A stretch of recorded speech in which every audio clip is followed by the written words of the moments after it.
Hey guys, what's going on? I'm a little bit late to this because I was working, but we have got a new unit in Warcraft Rumble and also a new season preview. I've realised I've got no sound coming out of my headset, so I'm going to fix that before I get on with the video. I should have done this before the video, but you know what I'm like. I am extremely janky in the way I produce my videos and my production, and in the 7 years I've been on YouTube, I haven't got any better at video editing, so I've put absolutely zero time into it.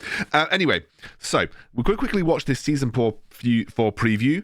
We're going to talk a little bit about it. We're going to talk about the patch. We're going to talk about the new unit. I'm going to show you some of the new units, kind of like, I guess, talent footages and how it plays, and we'll kind of discuss how we think that's going to fit into the meta. So let's start off with the video. Hey everyone, Brendan Farrell here, and I'm here to tell you all about the exciting stuff coming in Season 4 of Warcraft. First of all, what happened to the other guy? There was another guy that used to do this, right? I don't know what happened to him. Rumble. First up, let's talk about the Horde's newest mini, the Witch Doctor. I hear the... I like this guy's voice. He's got good pronunciation of things. The Witch Doctor. summons. He's a mystical channeler who brings a curse beam to the fight, dealing damage over time and making enemies explode upon death. He's a powerful cycle support mini, and he's going to be really useful in a lot of different armies. Really interesting. We don't have that many like support cycles, so that's kind of interesting. And of course, the Witch Doctor is arriving to the scene with his own medicine kit of talents. There's Amplify Curse, causing enemies killed by the curse explosion to also explode. Spirit Ward gives a boost to the Doctor's support capabilities, granting a one-hit shield to all nearby allies on kill. And for those who prefer a more aggressive form of support, there's Alchemist. The Witch Doctor will drop Bloodlust potions onto the field for his allies to pick up. These talents add a lot of fun options to the Witch Doctor, and they're a great way to customize how you use it. See you soon. And of course, with a new season comes a complete PvP meta shakeup with a new combination of modifiers. Last season, we added randomized maps and enchantments as part of the PvP Randomized maps was a really good change, by the way. rotations. Enchantments are a fun new type of modifier that evolves over the course of a match. This is the first full season after our midway mix-up in Season 3, and we can't wait to see how you adapt to these changes.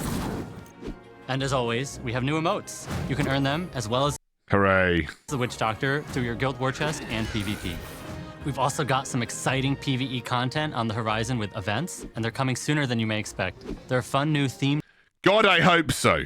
way to play Warcraft Rumble with their own unique gameplay modifiers and rewards. So this is the Dark Moon Fair. This happens every year in World of Warcraft around this time, so I'm assuming it's going to also happen in Rumble. And don't forget, we're gearing up for our first raid, Molten Core. It's really going to test your skills, so keep leveling up those minis.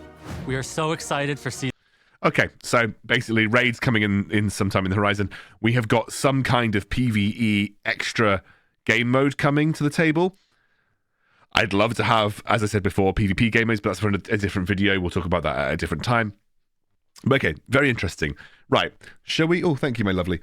Shall we go through the new troop and talk about some of the sort of how it plays and what it does, right? So the new troop is the Witch Doctor. We've kind of talked about it. You'll be able to earn this several different ways. You'll be able to buy it outright. You'll be able to get it from the Guild War Chest, and I think also there'll be some creator codes giving away. I know that I'll have some creator codes to give away, so that would be cool. Amplify Curse. Enemies damaged by the curse also explode. First of all, let's take a look at some videos of this unit, and I'll show you how it plays. Okay, so this is going to be quite loud, but... Right, so... We're going to drop Witch Doctor here, and it channels a beam. Now, if I remember my notes correctly, which I'll quickly have a look at here, it does 90 elemental damage, so it does a channeled tick every 0.2 seconds, and the damage is 18 per 0.2 seconds, so it does 90 elemental damage a second, I would assume, which is quite low.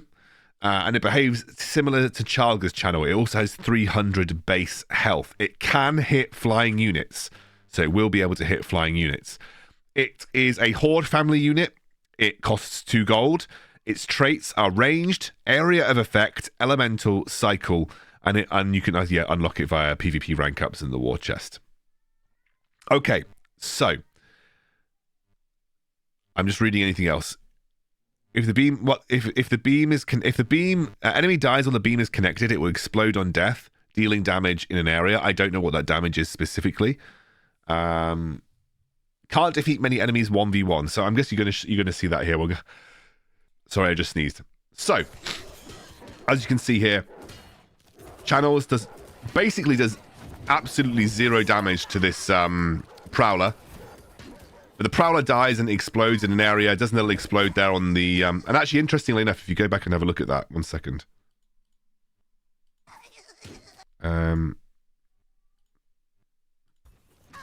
So the Kobold exploded because his animation attack wound up. So his animation attack actually wound up, but the beam didn't connect, and the Kobold exploded. So that's an interesting little thing to know. But yeah, it doesn't really deal much damage. You can see the Huntress not really affected by it, or affected by... I think, just double check if the Huntress was even affected by the explosions. Yeah, it looks like the Huntress was affected by the explosions. Yeah, she was... I think she might have been affected by the second explosion there. So yeah, she took a bit of damage, it looks like. So she was affected by one explosion. She got hit by... I think she might have got hit once by the Grunt. Yeah, she got hit once by the Grunt. And then took...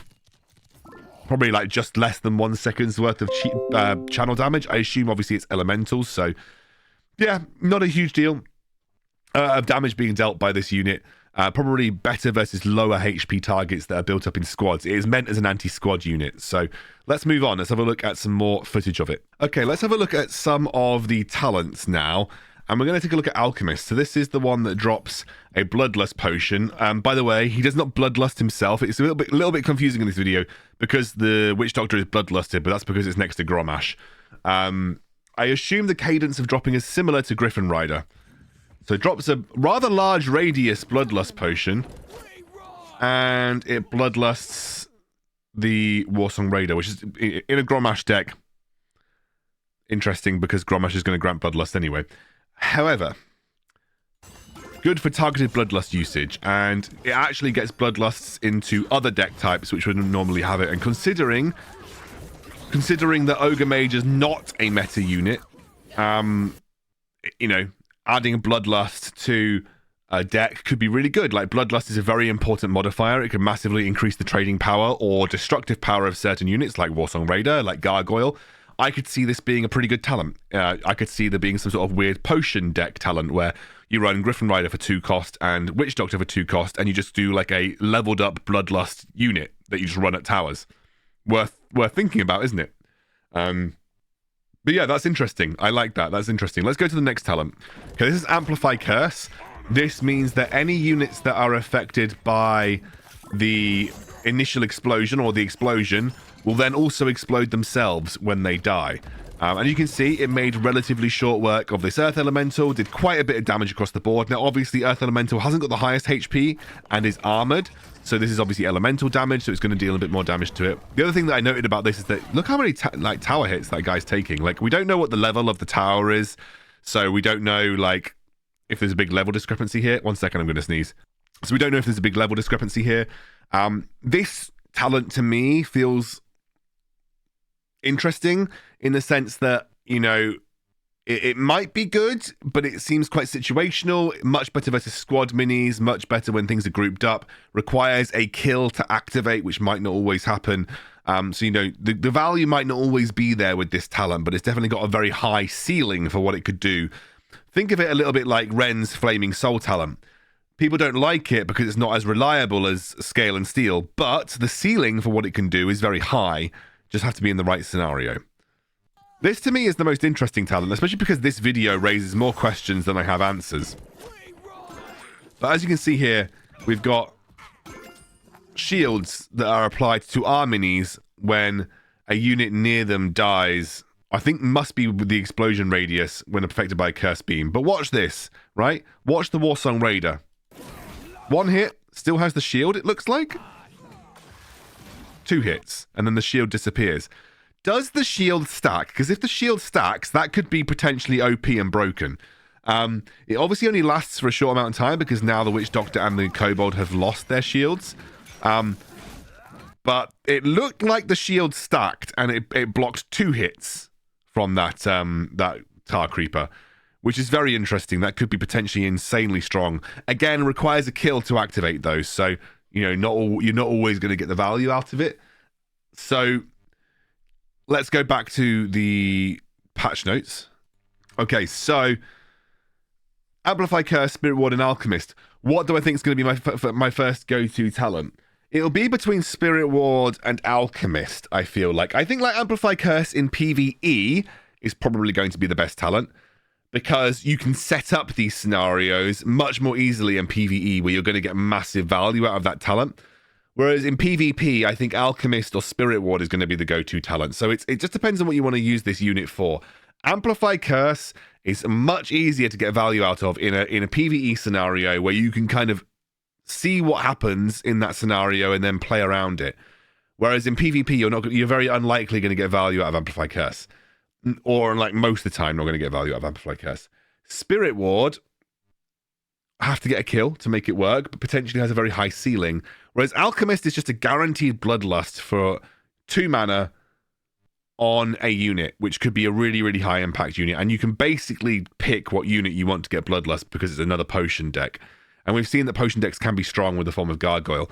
Personally leaning towards Alchemist being the go-to PvP talent because it brings a really powerful modifier for 2 mana. It's guaranteed. You don't need to rely on this unit getting a kill, or at least being part of a kill to activate the talent. So that would be my prediction on which talents are actually going to work out. We've got new emotes, great. They've padded out this patch notes with the schedule for the dungeons and for the modifiers, etc. Very fun. And we have some Season 4 patch notes, and we're going to read those. Okay, so no balance changes. Some big changes in terms of what you can get as a free-to-play player.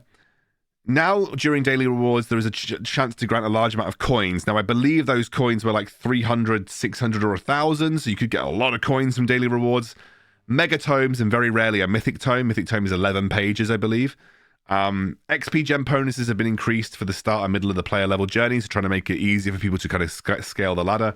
Arc energy rewards from PvP have been quintupled, which is great because they were pathetic before. The seasonal emote has been moved to 12,000, which means most people should be able to get the seasonal emote. Heroic campaign victories will now award 3 points of progress from daily rewards from 1, only on ones you haven't completed, as far as I'm aware. So if you've already completed a heroic campaign, you try and do it again to get 3 instant points of progress. Not going to happen. But this is just to encourage people to do heroic progress because, as we all know, it's quite mind-numbing and quite difficult to motivate yourself to go and do heroics. And then some daily offer changes. This is what actually really interested me. Legendary cores and mythic tomes can now appear in the daily offer store, or they will be expensive. I believe legendary core is 4,000 coins, and a mythic tome is 1,100 coins. Arclight energy and some other rare items will have a small discount built into the purchase. Added mini and XP combinations to the list of potential items, which is great because you previously only got leader plus an XP boost. Now you could potentially get a mini and an XP boost, which will allow you to be much more targeted potentially with what you're buying for minis. And reduce the amount of rare cores that can appear because you got like 50 billion rare cores a day.